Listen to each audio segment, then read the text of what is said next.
Hello and welcome back to Hyperstone Quest. After that really big challenge in the hunting ground, I think it's time for a little bit more of a softball, and I noticed that Land of Eternal Motion, there are quite a lot of people who have gotten over 50 average across 10 runs, and so I think that this is going to be a bit easier. I do want to grind out the hunting ground a bit, and that's definitely going to be in the future, but today I'm feeling like something a little bit more easy. And then after this, we're going to need to unlock the jungle, and we're probably going to keep moving our way down here until I really feel like I want to go back up to the top. And we'll see when that happens. There's a 9 here because I tried to record and noticed this time that the recording was not working properly. So let's get started. This is a land I'm very familiar with. It is one of the lands that I always play. I am pretty good at speedrunning it. There are treasures everywhere, and they're easy to pick up, and there's not a ton of threats. You know, these dogs are kind of limited in what they can do. And because of the chasm mechanic, you can outrun them. And so you don't have the issue that we had in the hunting grounds, where dogs would kind of pile up behind me and I had no way of shaking them. In the Land of Eternal Motion, if you have too many dogs around you, you can just go in a straight line for a while. And there's actually a particular tactic that I use here, called bull lines, where basically I go in, a direction that looks free. And I go hexagon, hexagon, heptagon. And then I look at this running dog here. The one that's closer to me is on my left. And so at this heptagon, I turn right.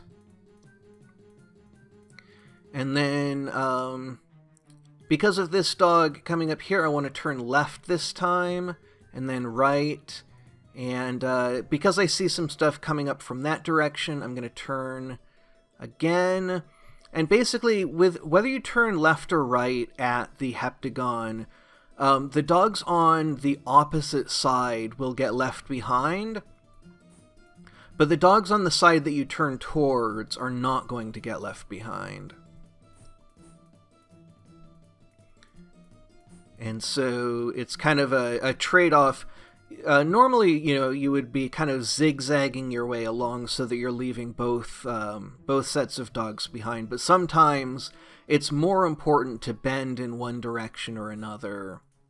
So just like that, we've gotten our 50 treasures. And the orb here, the Orb of Safety, one of the most important orbs in the game, but not actually all that useful. The issue is that when you have a really high spawn rate, the Orb of Safety can get you away from the pack that is chasing you right now, but you're still going to be in the land that you're in, and you're still going to be kind of in a defenseless position. And so you'll just get swarmed again pretty quickly. It spawns you someplace with no treasures, which means that you have to move quite far in order to get a treasure.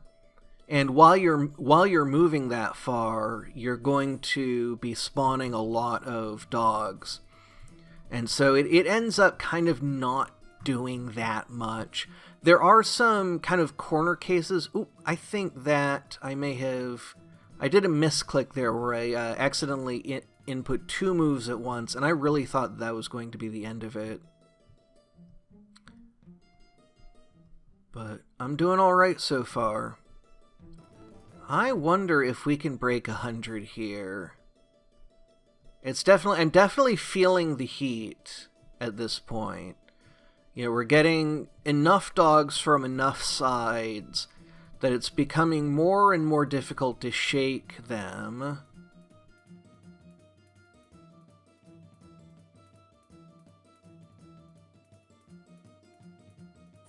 But as we go, we're getting more and more kills. We already have 32 kills, and so that is increasing the already quite high spawn rate.